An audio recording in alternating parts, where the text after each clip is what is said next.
Positive relationships at work are useless. You should avoid them. You should reject attempts by others to connect with you, especially if your workplace has few people with black skin and your skin is black.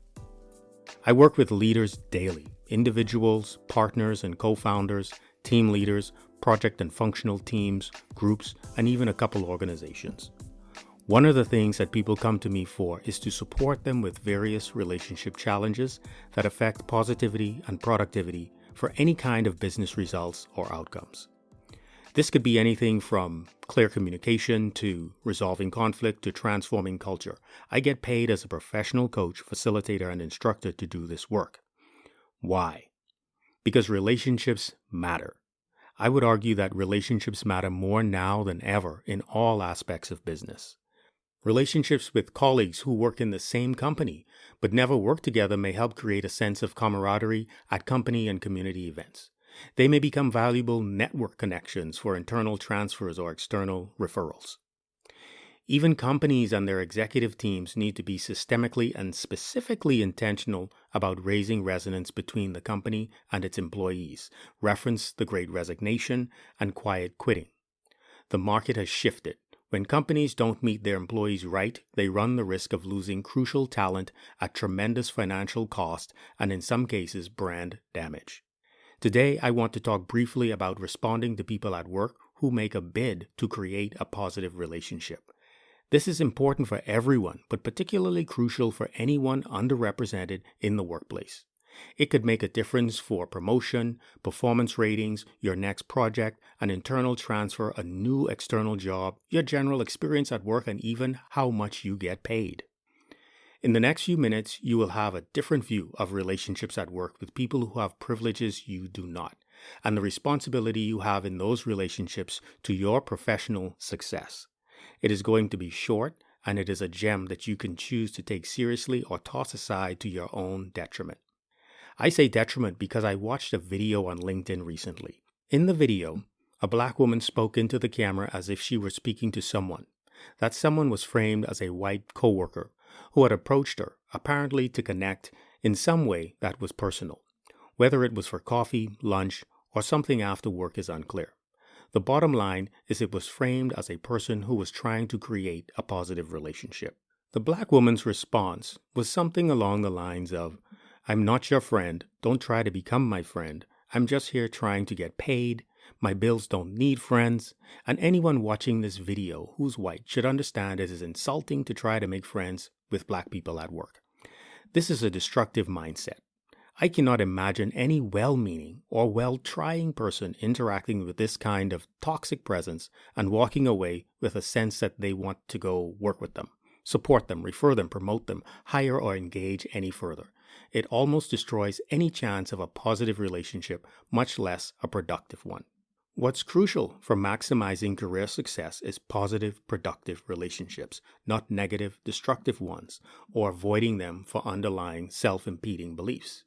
At a minimum, relationships are neutral, but more often go one way or another from there. Always emerging, but never fully disconnected. It's the nature of the universe. So when a colleague is right in front of you, even if for the first time, that first meeting, the universal timeless connection between humans now has a lot of energy and greater potential for impact. Once that meeting happens, the choices you make have remarkable potential to influence your career one way or another. It is important to behave like you want the best for yourself. That best often is accessible only through positive relationships. If you are responding to relationship bids like the woman in the video or avoiding them, you probably have clear or unconscious relationship problems at work. There's one thing you can do to begin to shift from negative to positive or strengthen existing relationships. Before sharing the one thing with you, listen to this. If you have come to help me, you are wasting your time. But if you have come because your liberation is bound up with mine, then let us work together. Lila Watson, an Aboriginal rights activist group from Queensland, Australia in 1970. If you are seeking liberation and the person across from you is seeking the same thing, then why not do it together? Why reject them?